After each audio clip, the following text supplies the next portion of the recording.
예수께서 각 성과 마을에 두루 다니시며 하나님의 나라를 선포하시며 그 복음을 전하실새 12 제자가 함께하였고, 또한 악귀를 쫓아내심과 병 고침을 받은 어떤 여자들, 곧 7 귀신이 나간 자 막달라인이라 하는 마리아와 헤롯의 청지기 구사의 아내 요한나와 수산나와 다른 여러 여자가 함께하여 자기들의 소유로 그들을 섬기더라.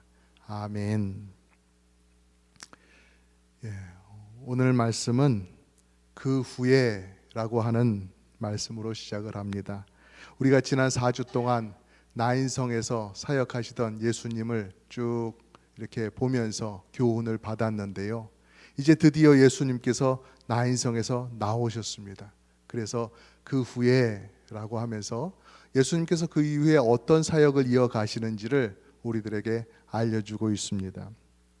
말씀을 보면 예수님 곁에는 물론 12 제자가 있었고요, 또 그 외에도 여러 다른 남자 제자들이 있었을 것입니다. 그리고 특별히 오늘 말씀에서 알려주는 것은 여러 여인들이 있었다. 예수님의 사역을 지원하고 돕고 보이지 않는 데서 노력하는 여러 여인들이 있었다라는 것을 알려주는데요, 그 여인들이 왜 예수님을 따라다니게 되었는지, 그리고 그녀들은 예수님을 따라다니면서 무슨 일을 했는지, 이런 것들을 살펴보고자 합니다. 이런 사람들과 함께 이 마을 저 마을 다니시던 그 예수님을 떠올려 보면서 예수님을 따라가는 우리의 자세는 어떤 모습인지 한번 되돌아보는 시간이 되었으면 좋겠습니다. 예수님께서 나인성뿐만 아니라 다른 성들도 이렇게 돌아다니셨습니다. 그리고 여러 사람들을 만나셨죠. 왜 예수님께서는 그렇게 다니셔야만 했을까요? 예수님께서 가시는 마을마다 어떤 일을 하셨는지 그것을 단적으로 보여주는 곳이 어디예요? 나인성이지요. 나인이라고 하는 마을이에요. 거기서 일어났던 일들이 다른 곳에 가셔서도 계속 그런 일이 똑같이 일어나고 있다라는 것을 우리에게 가르쳐 주시는 거예요. 예수님께서 나인성 아니라 다른 곳에 가셔서도 거기서도 제2의 죄 있는 여인, 제3의 죄 있는 여인을 만나시고 그들에게 구원을 선포해 주시고요, 또 제2의 바리새인 시몬, 제3의 바리새인 시몬, 그들을 만나서 이 땅에 예수 그리스도로 임하는 하나님의 나라를 볼 수 있도록 믿음의 눈을 열어주시고 그 나라 안으로 들어오라고 초청을 해 주신단 말이죠. 그런 사역을 계속 하셨다 하는 것을 오늘 1절 말씀이 우리에게 가르쳐 주고 있습니다. 우리 같이 한번 읽어볼까요? 시작. 그 후에 예수께서 각 성과 마을에 두루 다니시며 하나님의 나라를 선포하시며 그 복음을 전하실새 12 제자가 함께하였고. 아멘. 예수님께서 각 마을을 돌아다니실 때 그 분위기가 어땠느냐 하면은, 여러분 저기에 써져 있는 하나님의 나라를 선포하시며 라고 되어 있는 거 보이시죠?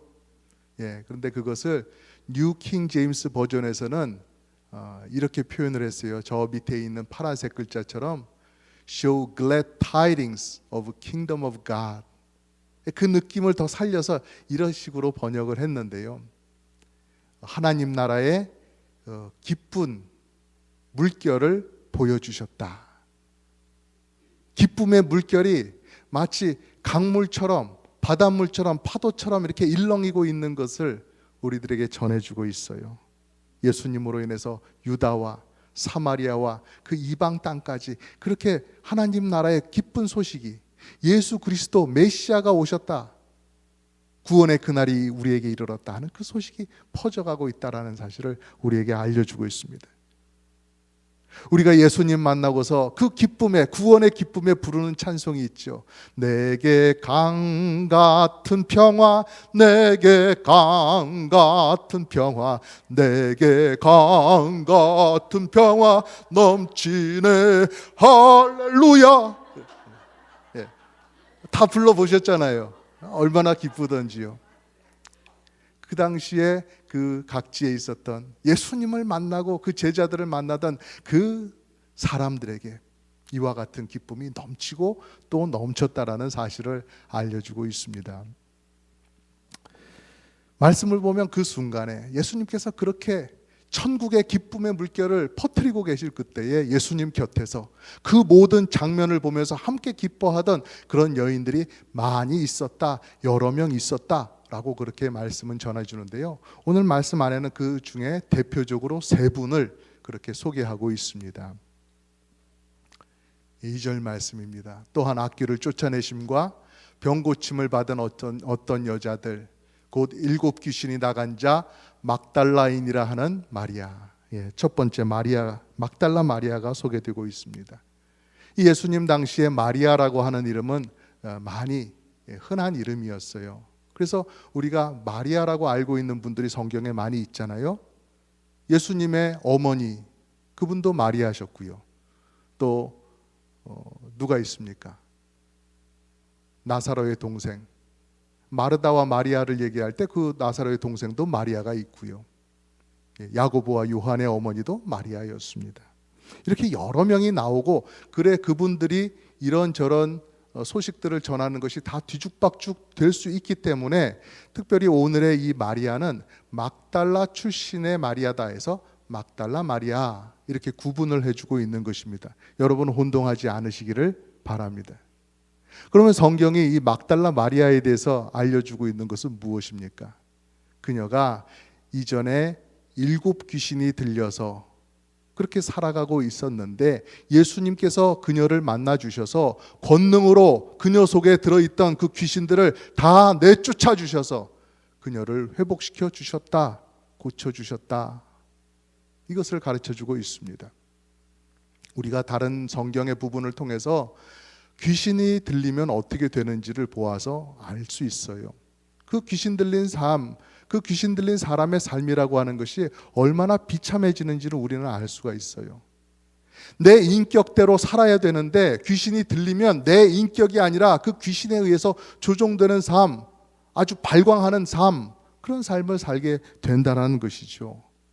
내가 어떤 병이 걸린 건 아닌데 그 귀신에 의해서 조정이 되다 보니까 갑자기 사람이 달라지는 거예요. 그래서 스스로 자기 몸을 해하기도 하고 아니면 사람들이 보기에 아주 기괴한 말이나 행동 같은 것을 하게 되고요. 그래서 종일토록 귀신에게 사로잡혀 있을 때는 아주 발광을 하면서 가족들조차도 감당할 수 없고 두려워할 정도로 그렇게 되는 삶을 살아갈 수밖에 없다라는 것이죠. 예전의 마리아가 아니라는 것이죠. 막달라 마리아도 언제부턴가 이 귀신에 들려서 자신의 삶을 잃어버렸고 또 가족들을 잃어버리는 지경에 빠지게 되었습니다. 아주 귀신의 조종에 의해서 발광을 하고 난 후에 정신을 다시 차렸을 때 그녀는 얼마나 지치고 힘들었을까요? 정말 내가 이렇게 계속 살아야 되는가? 그런 생각하지 않았겠어요? 내 이런 삶은 어느 때까지 계속될 것인가? 내가 언제까지 이런 모습으로 살아야 되는가? 인생의 구렁텅이가 있다고 한다면 바로 이런 걸 두고 하는 말 아니겠습니까? 근데 그런 마리아의 인생 가운데 예수님이 찾아오셔서 그녀를 고쳐주셨습니다. 그러니 이보다 마리아에게 더 감사한 일이 어디 있겠어요? 정말로 감사한 분, 정말로 내가 어떻게 섬기고 싶은 바로 그분이 예수님이 되는 거지요. 그래서 예수님이 그때부터 마리아가 예수님을 따라다니는데 얼마나 따라다녔는지 성경 곳곳에 그녀의 흔적이 남아 있습니다. 예수님께서 십자가에 달려 돌아가신 후에 아리마대 요셉이 예수님의 시신을 내려서 그의 무덤 속에 안치를 합니다. 근데 그때 그 자리에 있었던 사람이 막달라 마리아였습니다. 그리고 안식일이 지난 이른 새벽에 예수님의 무덤에 찾아갔던 여인들이 있었는데요. 그 가운데에도 막달라 마리아가 있었습니다. 예수님의 무덤 속을 이렇게 들여다봤는데 예수님의 시신이 보이지 않아요. 그래서 이 여인들 가운데 한 여인이 울고 있습니다. 그 여인이 누구예요? 울고 있는 여인을 향해서 예수님이 부르십니다. 마리아야. 예수님께서 부르신 그 이름 마리아, 그것이 바로 이 막달라 마리아 이 여인의 이름이었다는 것입니다.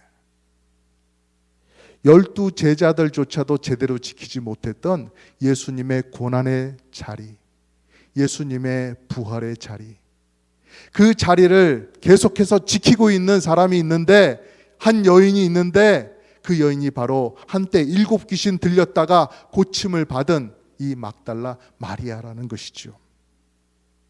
그래서 이 막달라 마리아가 아주 영광스러운 별명을 하나 가지게 됩니다. 여러분, 그것이 뭔지 아시겠어요? 맞춰보시겠어요? 13번째 사도라는 겁니다. 13번째 사도. 얼마나 영광스러운 별명이에요. 바울 사도가 들으면 좀 기분 나빠했을까요? 예. 얼마나 예수님 곁에서 그렇게 신실하게 살아갔으면. 그 다음에 예수님의 곁을 지킨 한 여인이 또 나옵니다. 헤롯의 청지기 구사의 아내 요한나와 수산나와 다른 여러 여자가 함께하여 자기들의 소유로 그들을 섬기더라. 헤롯 왕의 신하들 가운데 구사라고 하는 신하가 있습니다. 영어로 보니까 쿠자라고 되어 있죠. 그 사람의 아내가 요한나라고 하는 사람이 있습니다. 이 쿠사는 꽤 높은 지위에 있던 사람이었던 것 같아요. 누구든지 쿠사라고 얘기만 하면은 그 사람이 누군지 알만한 그런 정도의 관리라는 것이죠. 그렇게 높은 지위의 관리라면은 그 아내가 집에서 내조를 해야 될 것이 무척 많을 것 아니에요. 중요한 일이 있을 거 아니에요. 파티를, 연회를 준비한다든지 손님들을 맞는다든지 그런 중요한 일들을 했었어야 될 텐데, 이 구사의 아내가 집 밖을 나가서 예수님과 제자들을 따라다녀요. 어떻게 그럴 수 있겠어요? 보통의 강심장이 아니면 할 수 없는 일이죠. 아니면 뭔가 예수님에게 큰 은혜를 받은 적이 있어서 그 감사를 표현하기 위해서 그렇게 했던지요. 어떤 남편이 아내가 그렇게 장기간 집을 떠나서 예수님과 제자들을 섬기는 일을 하러 간다고 할 때 허락해 주는 남편이 있겠어요? 그것도 오늘날도 아니고 2000년 전이었잖아요. 그래서 오늘 말씀을 보면서 어떻게 해서 요한나가 어떤 은혜를 받았길래 그렇게 열심으로 주님을 섬겼던가, 그것을 우리가 궁금해야 할 수밖에 없는 건데요. 이 성경 전체를 놓고 보니까 그것을 짐작할 수 있는 단서가 요한복음에 있다라는 것이에요. 그 앞에도 그 단서가 2절에 있다라는 것인데요. 이 악귀를 쫓아내심과 병 고침을 받은 어떤 여자들 이랬는데요. 악귀를 쫓아냈다고 하는 것은 이제 막달라 마리아의 경우이고요. 그 다음에 병 고침을 받은 어떤 여자들이라고 하는 말씀이 나오고 있어요. 그러니까 자신이 병 고침을 받았든지 아니면 자기 가족 중에 누군가가 병 고침 받는 은혜를 받았든지 하는 걸 텐데요.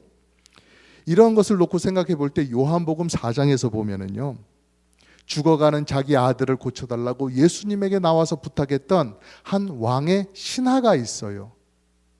그래서 우리가 짐작하기로는 그 왕의 신하가 바로 오늘 말씀에 나타나는 구사, 그 신하였을 것이다. 그리고 요한나는 그의 아내였을 것이다. 이렇게 볼 수 있다라는 것이죠. 요한복음 4장에 이렇게 기록되어 있습니다. 왕의 신하가 있어 그의 아들이 가버나움에서 병들었더니 그가 예수께서 유대로부터 갈릴리로 오셨다는 것을 듣고 가서 청하되 내려오셔서 내 아들의 병을 고쳐주소서 하니 그가 거의 죽게 되었음이라. 여러분 생각해 보세요. 내 아들이 다 죽어가게 되었는데 누군가 오셔서 내 아들을 살려주셨다, 병을 완전히 고쳐주셨다 하면 얼마나 감사하겠어요. 정말 내가 가지고 있는 모든 것 다 내어드려도 아깝지 않을 거잖아요. 생명의 은인인데요. 내 정말 생명이 다할 때까지 감사하고 또 감사하지 않겠어요? 그 은혜를 뼈에 새기지 않겠어요? 내가 정말 가진 거 다 주어도 내 아들의 목숨값만 하겠어요? 죽어가는 아들을 살려주셨잖아요. 요한나는 아들이 살아나는 이 은혜를 경험하고 나서 그때부터 예수님을 따라다니기 시작합니다. 그래서 그녀도 예수님께서 십자가에 달려 죽으시고 이렇게 무덤 속에 안치되셨을 때 다른 제자들은 걸음아 나 살려라 하면서 도망가고 자기와 예수님 간의 관계를 감추기 위해서 어떻게든 도망 다니고 있었어요. 숨어 있었어요. 그럴 때 이 요한나는 막달라 마리아와 함께 그 이른 새벽에 예수님의 무덤을 찾아가는 그 여인 중에 한 명이 되는 거예요.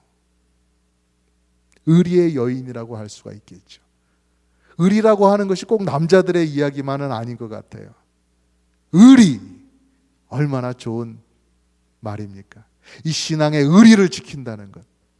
여러분 모두 요한나가 되시기를 축복합니다. 아멘. 마지막으로 언급되는 수산나도 있는데요. 수산나도 다른 말씀은 없지만 이렇게 막달라 마리아 또 요한나와 같은 동일한 은혜를 크게 받았음을 우리가 알 수 있어요. 그렇게 이 여인도 마찬가지로 예수님을 그렇게 헌신적으로 따라다니며 섬겼다고 되어 있으니까요. 여러분, 이 여인들을 보면서 이 받은 은혜가 얼마나 크면 이렇게까지 감사하면서 예수님을 따라가며 살 수 있는 걸까요? 예수님을 따라다니면서 그 선교 여행에 필요한 재정들을 자기 돈으로 다 이렇게 충당해 놓고 또 음식을 준비해 가지고 이렇게 다 먹이고 또 바느질이 필요하면은 또 그 옷도 꿰매 드리고 빨래가 필요하면 빨래를 하는 그런 굳은 일도 하고 예수님을 찾아오는 사람들 중에 여성들도 있었고 아이들도 있었을 것입니다. 그 사람들을 안내하고 돌보고 하는 그런 일들을 이 여인들이 한 것이지요. 이 여인들이 그 모든 것을 다 감당합니다. 그것도 기쁨으로 감당을 합니다. 굳은 일을 내일로, 굳은 일을 기쁨으로 감당한다. 여러분 어디서 많이 듣던 이야기 아닙니까? 우리 여성교회가 그렇잖아요. 아멘. 예. 다름 아니라 우리 교회 여성교회와 비슷한 사역을 이분들이 하신 거예요.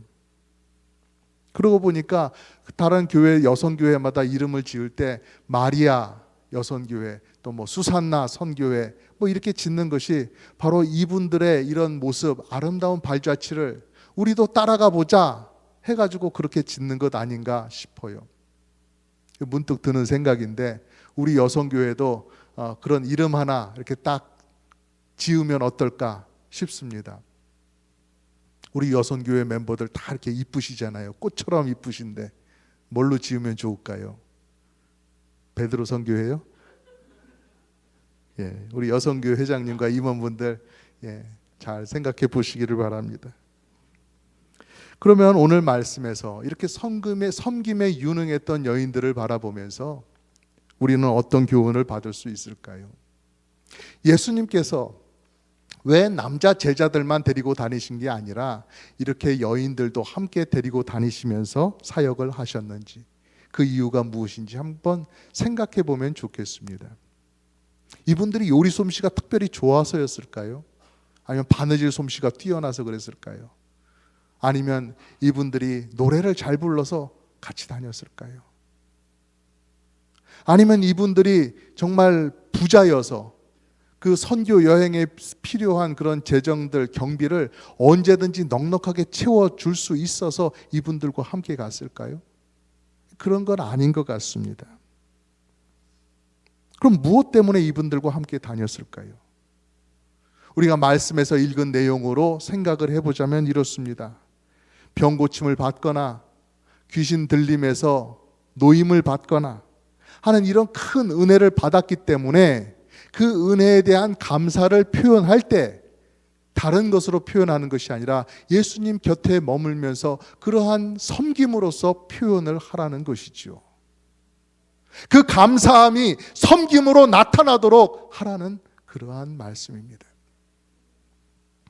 그리고 이 마을 저 마을 다니면서 예수님만 사람들을 만난 게 아니라 이 여인들도 사람들을 같이 만날 수 있었지 않겠습니까?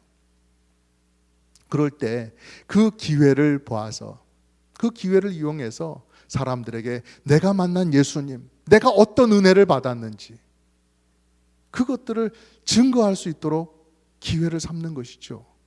그리고 내게 이런 은혜를 주신 분, 이분이 메시아다, 예수님이 구주시다, 하나님의 아들이시다, 이거를 증거할 수 있도록 수많은 간증자로서 함께 데리고 다니신 것 아니실까요? 더 중요한 것은 무엇입니까?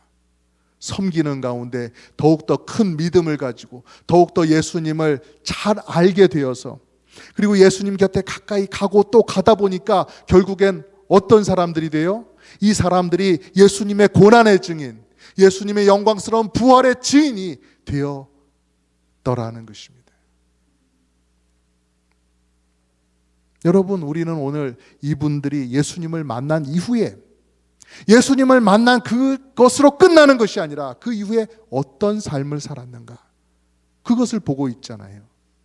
마찬가지로 우리도 예수님을 만나고 구주로 영접하여 구원을 얻고 난 이후에 어떻게 살아야 되는가, 어떻게 신앙생활을 하면서 살아가야 되는가, 그것을 우리가 배울 수 있어야 되지 않겠습니까? 성도의 신앙생활에는 무엇이 있어야 돼요? 이분들을 보니까 성도의 신앙생활에 꼭 필요한 것이 무엇이에요? 섬김이잖아요. 섬김. 억지로 마지못해서 하는 그런 섬김이 아니라 정말로 마음속에 기쁨의 물결이 충만하여서 우리 주님께 드리는 아름다운 헌신, 섬김, 그것이 우리에게 필요하다는 사실이에요. 내 형제, 자매, 이웃을 섬기더라도 그 섬김을 받으시고 기뻐하시는 분이 우리 하나님이시고 우리 주님이시니까 결국 그런 섬김은 우리 주님을 섬기는 것과 마찬가지로 이해할 수가 있는 거예요. 제가 미국에 온 지 얼마 안 됐을 때, 오래전의 일이죠. 미국에 왔으니까 미국 교회도 한번 경험해 봐야지 하면서 온 가족과 함께 미국 교회로 나갔습니다. 한 6개월 정도 신앙생활을 했었는데요. 처음에는 정말로 모든 것이 다 신기했습니다. 모든 것이 다 좋아 보였습니다. 그렇게 해서 한 달, 2달 기쁨 가운데서 신앙생활을 했는데요. 많은 것을 배웠지요. 그런데 점점 시간이 갈수록 내 속의 활력과 신앙의 힘과 기쁨이 점점 줄어들고 있다라는 그런 것을 깨닫게 되더라고요. 새로운 예배의 분위기는 잠깐이고 내 중심에 있었던 그 신앙이 흔들리기 시작하는 것마저 느끼게 되었던 거예요. 왜 그랬을까요? 먼저 그곳 성도들과 교제가 없습니다. 누가 누군지 알지를 못해요. 그러다 보니까 어떤 부서에 들어가 가지고 뭔가 봉사를 하고 일을 하는 것이 없어요. 그냥 가서 예배만 참석하고 돌아오는 그러한 나날이었습니다. 교회가 어떻게 돌아가는지도 몰라요. 그러니까 어떤 일을 구체적으로 기도할 수도 없고 어떤 교회 성도들의 형편을 두고 기도해 줄 수도 없는 거예요. 그때의 느낌을 표현하자고 한다면 영적인 외톨이와 같은 그런 느낌을 받았습니다. 저의 신앙생활 중 가장 시들했던 때를 꼽아보자면 바로 그때가 아니었던가 그렇게 생각되기도 합니다. 물론 일반화할 수는 없는 저의 경험입니다. 그러니 우리 성도님들, 여러분 모두 섬기기 좋은 우리 교회에서 잘 섬기시면서 섬김에는 이런 기쁨이 있구나, 이런 신앙적인 유익이 있구나 깨달으시면서 마음껏 누리시기를 간절히 바랍니다. 아멘. 교회는 섬김의 법칙이 있지요. 예수님께서 먼저 모범을 보여주셨듯이 더 큰 자가 더 작은 자를 섬기는 것입니다. 신앙생활 오래 하셨던 우리 권사님, 집사님들께서 초신자분들, 또 신앙생활 오래 하지 아니하신 분들 잘 이렇게 섬겨주시기를 바라는 것이요. 거의 바라는 것입니다. 힘들이지 않고 섬길 수 있는 방법들도 많이 있습니다. 우리 교회에 이미 있는 여러 부서에 들어가셔서 다른 분들과 함께 협력을 하시는 것도 좋은 방법이 되실 것이고요.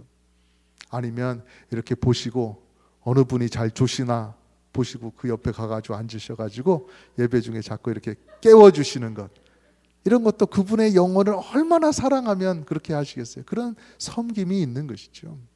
여러분 잘 한번 찾아보시기 바랍니다. 나는 어떻게 섬길 수 있을까? 조금이라도 더 힘이 있을 때, 조금이라도 시간을 더 낼 수 있을 때, 그럴 때 섬김을 많이 하시기를 바랍니다. 교회 생활의 즐거움이 어디 있어요? 바로 여기에 있는 것입니다. 이렇게 섬길 때 여러분의 믿음도 사랑도 소망도 함께 쑥쑥 커나가게 될 것입니다. 여러분, 우리는 예수님께서 시작하신 이 천국 복음의 물결이 퍼져나가는 이 가운데 우리도 동참하고 있는 거예요. 나인성 과부의 아들이 이렇게 다시 살아나는 이것을 보면서 우리는 부활의 소망, 나의 부활의 소망을 견고하게 붙잡게 되는 거잖아요. 예수님께서 그 죄 있는 여인을 만나 주시고 그 여인을 품으시고 그 여인에게 구원을 선포해 주시고 또 마음속에 의심과 실망이 가득 차 있던 그 바리새인 시몬에게 그 믿음의 눈을 열어주셔서 천국에 들어올 수 있도록 그렇게 이끌어 주신 것을 보면서 그들과 다르지 않은 나를 구원하신 예수님 앞에 감사함으로 나도 엎드리게 되는 것 아니겠습니까?